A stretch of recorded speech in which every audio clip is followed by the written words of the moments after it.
Thomas had always preferred the company of the dead. Working as the night caretaker at a suburban cemetery, he had grown used to the quiet and the solitude that came with the job.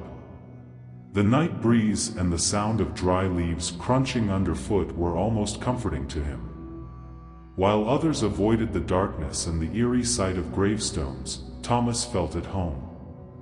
But there was something he couldn't ignore. Full moon nights brought a different kind of energy. He had never been a superstitious man, but he couldn't help noticing how the wind felt colder, how the silence seemed heavier on those nights. The stray cats that usually wandered the grounds disappeared, and the owls that perched in the trees screeched in a way that unsettled him. That night, when the full moon rose high in the sky, a chill ran down his spine that wasn't caused by the wind. As he made his usual rounds, something made him stop. One of the headstones didn't look quite right. He frowned, moving closer, his flashlight casting an eerie glow on the name carved into the stone. The ground around the grave looked disturbed, as if something, or someone, had tried to claw their way out. His heart pounded faster, and he forced himself to believe it was just the wind, or maybe an animal. But as he turned to continue his patrol, a faint, almost imperceptible sound stopped him in his tracks, a whisper, coming from beneath the ground. He froze, eyes wide, as the sound grew louder, more distinct. "This can't be real," he muttered to himself, but deep down, he knew something was terribly wrong. Thomas couldn't shake the feeling that something was watching him. As he stood frozen, his flashlight flickered for a moment before returning to its usual beam. His breath caught in his throat as he slowly backed away from the disturbed grave. The whispering had stopped, but the stillness in the air felt like the calm before a storm. His radio crackled to life, breaking the silence. "Thomas, everything okay out there?" It was his supervisor, checking in on the routine night shift. Thomas cleared his throat, trying to mask the tremor in his voice. "Yeah, just fine. Quiet night." He glanced nervously at the grave, its earth unsettled, as if expecting it to move again. He was about to continue his patrol when a sound, louder this time, caught his attention, a soft, dragging noise, like something heavy moving across the ground. His flashlight swung in the direction of the noise, illuminating rows of graves, their shadows long and distorted in the moonlight. And then he saw it. A figure, barely visible, emerging from behind one of the tombstones. It moved slowly, almost awkwardly, as if it wasn't used to walking. Thomas blinked, convinced his eyes were playing tricks on him, but the figure kept coming, inching closer with every agonizing second.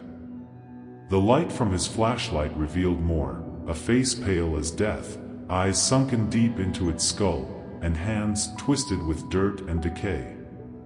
It looked as though it had been dead for years. Who's there?" Thomas called out, his voice shaking. His mind raced to rationalize what he was seeing. It had to be someone playing a cruel prank. But deep down, he knew no one else was there that night. No one but the dead.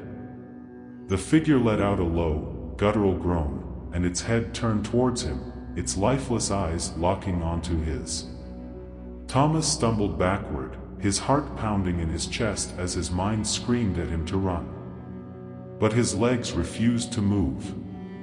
He was rooted to the spot, unable to tear his eyes away from the horror unfolding before him. Suddenly, the figure collapsed into a heap of dirt and bones, disappearing as quickly as it had appeared. Thomas stood there, shaking, his breath coming in ragged gasps. His body finally unfroze, and he bolted towards the caretaker's shack, slamming the door behind him and locking it tight.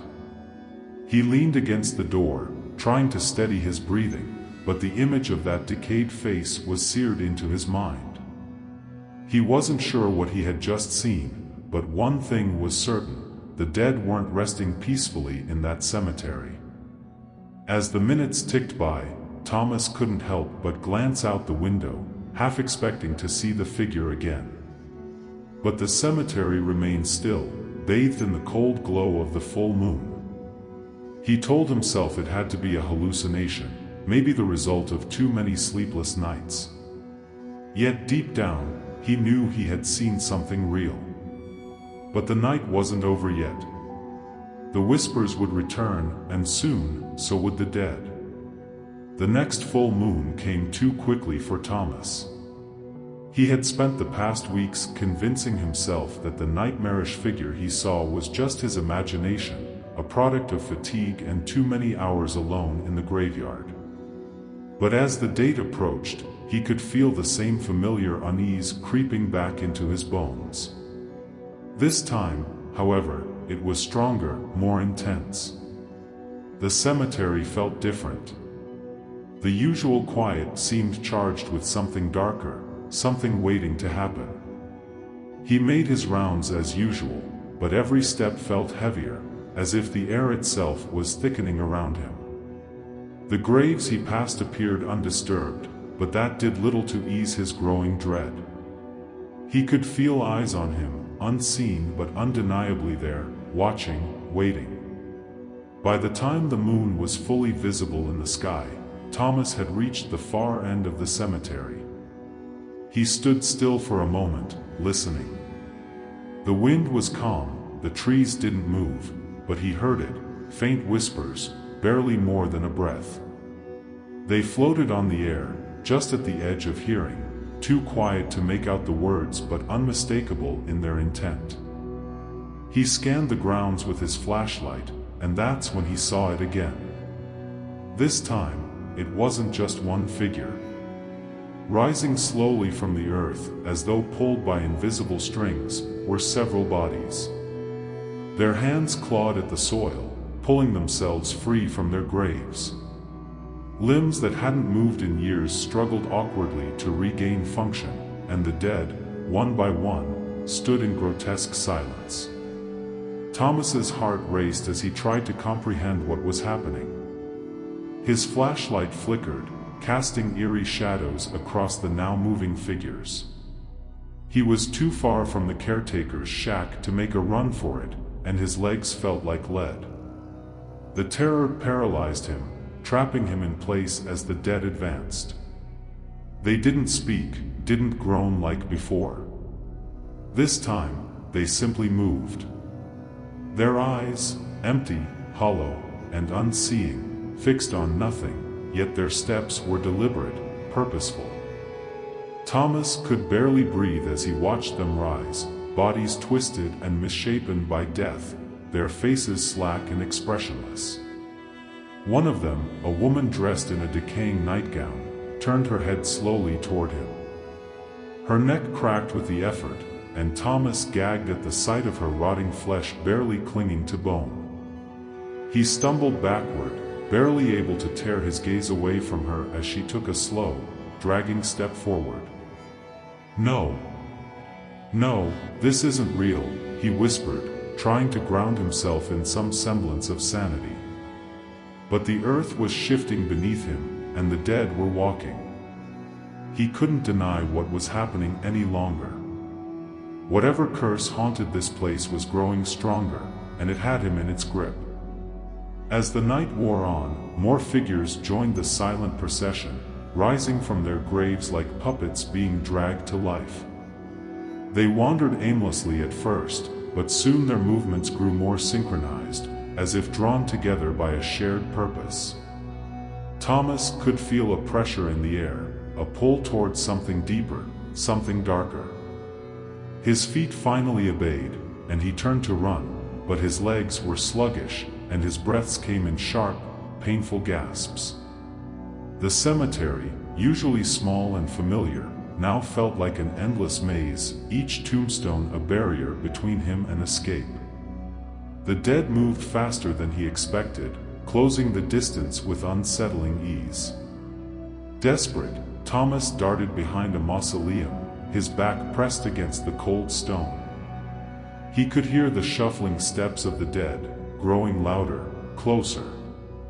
He peeked around the corner and saw them gathering, forming a line, their eyes still vacant, but their movements more deliberate now, like they had found what they were looking for. It was him. They had risen, and they wanted him. Thomas's heart pounded in his chest as he huddled behind the mausoleum, his breath coming in shallow gasps. The dead were getting closer, their lifeless eyes fixed on him, and he could feel the weight of their presence bearing down on him like a dark cloud. He had to do something. He couldn't just sit there and wait for whatever grim fate awaited him. But what could he do? Run? Hide? Neither seemed like real options anymore. Suddenly, a memory flashed through his mind, something he'd heard from one of the older caretakers years ago. It had seemed like nothing more than a ghost story at the time, something to spook the new guy. The old man had spoken of a curse, one that bound the dead to the cemetery, a curse that would awaken them on nights of the full moon. He had laughed it off back then, but now, it seemed like the only explanation. Desperation took hold, and Thomas knew he had to find answers. He darted out from behind the mausoleum, the cold air biting at his skin as he sprinted toward the caretaker's shack. The dead, slow but relentless, followed, their stiff limbs dragging across the ground, pulling them closer with each step. He didn't have much time. Bursting through the door of the shack, Thomas locked it behind him and immediately began tearing through old files and records, hoping against hope that something in those dusty archives would reveal the truth. His hands shook as he opened a drawer filled with ancient documents, their yellowed pages fragile under his grip. Finally, he found it, a journal, worn and brittle, dated over a century ago. The pages were filled with cryptic notes about the cemetery's history, and buried within was a chilling entry, asterisk, "When the moon is full, the dead shall rise. The bloodline of the gravekeeper must pay the price to break the curse." Asterisk. Thomas felt a cold wave of dread wash over him. The bloodline of the gravekeeper. His own family had been caretakers of this cemetery for generations.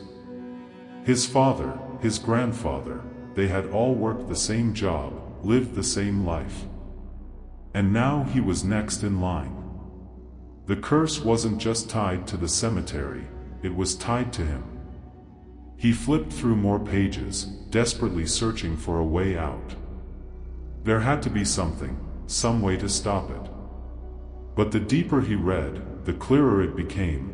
The only way to end the curse was for the current caretaker, the one of the bloodline, to make the ultimate sacrifice. One must return to the earth in their place, the journal read. Thomas stared at the words, his mind reeling. He had to die for them to rest. It was the only way to keep the dead from rising again. But could he do it? Could he willingly give his life to stop this nightmare?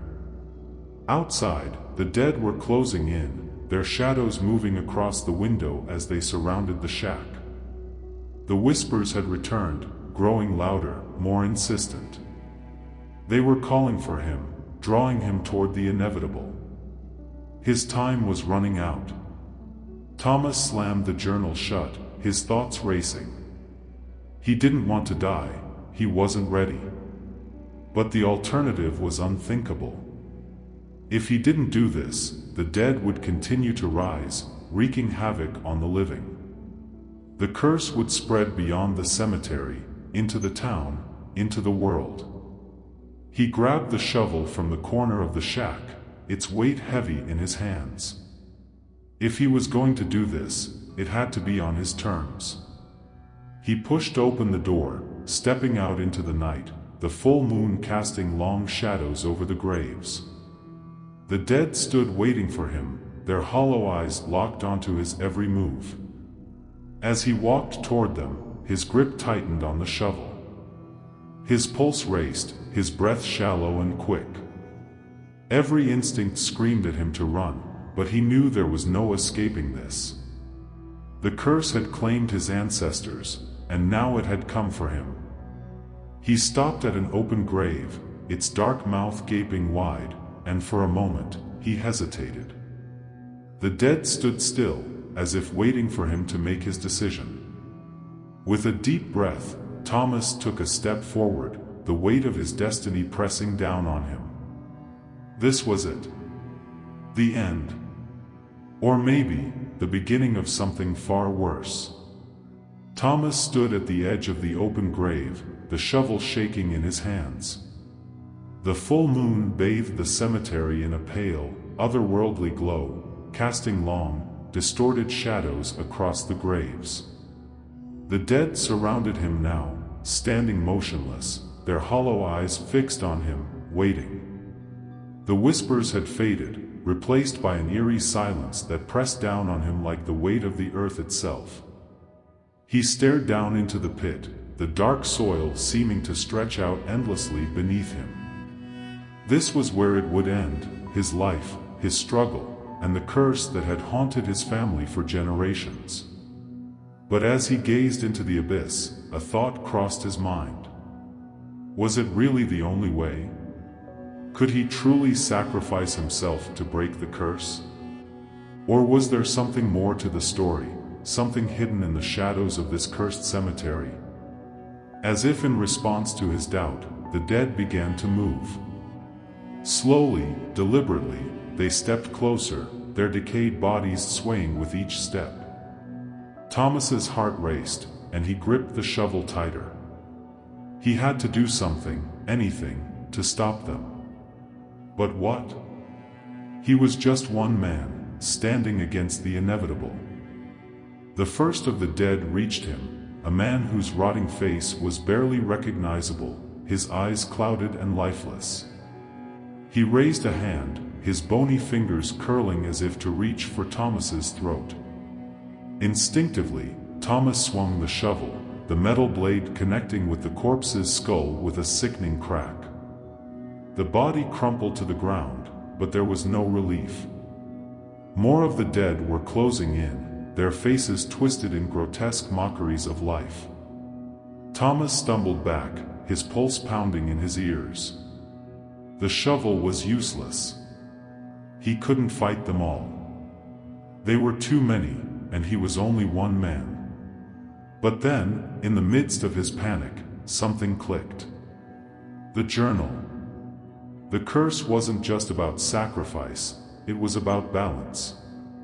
The dead rose because something had been disturbed, something had been taken from the earth. Desperation drove him to his knees as he clawed at the dirt beside the open grave. His mind raced, piecing together fragments of the curse from the journal. One must return to the earth, that's what it had said. But maybe, just maybe, it didn't mean him. Maybe the balance could be restored another way. His fingers hit something hard, buried beneath the soil. With trembling hands, he unearthed a small, weathered box, its wood rotting from decades underground. He yanked it free and pried it open, revealing a set of old, rusted keys and a strange, ancient symbol etched into the lid. Thomas didn't understand what the keys were for, but the symbol, it matched the one he had seen in the journal, a symbol tied to the curse. The dead paused, their movement halted as if sensing the shift in the air. Thomas's breath caught in his throat as he realized he was right. This was the key to ending the curse, not his death, but this. Whatever was in this box, whatever it represented, it was the answer. He stood, clutching the box to his chest, and faced the dead. "I won't die for this," he muttered under his breath, his voice growing stronger with each word. "Not tonight." He backed toward the mausoleum, the box held tightly in his hands, the dead watching his every move. His heart pounded as he fumbled with the old, rusted keys, fitting one into the lock of the mausoleum door. The door groaned as it swung open, revealing a dark, musty chamber filled with forgotten relics and the bones of the long dead. Thomas stepped inside, the dead following him slowly, as if drawn to the box he carried. In the center of the chamber stood an altar, ancient and cracked, with the same symbol carved deep into the stone. His hands shook as he placed the box on the altar, the symbol on its lid glowing faintly in the moonlight. The dead gathered around him, silent and still, as if waiting for something. Thomas took a deep breath, his pulse racing, and placed his hands on the altar. The air around him seemed to hum with energy, and the dead, for the first time, began to retreat, their forms fading into the shadows. The box snapped shut, the lock clicking into place, and with it, the weight lifted. The whispers stopped. The dead disappeared. The cemetery returned to its still, quiet state, as if nothing had ever happened. Thomas stood there, breathless, his hands still trembling. He had done it. He had ended the curse. But as he looked around the dark, empty cemetery, he couldn't shake the feeling that something had changed. The dead were gone, but the shadows still lingered, and he knew, deep down, that the cemetery would never truly be at peace. He had survived the graveyard shift, but the question remained, how long would the peace last?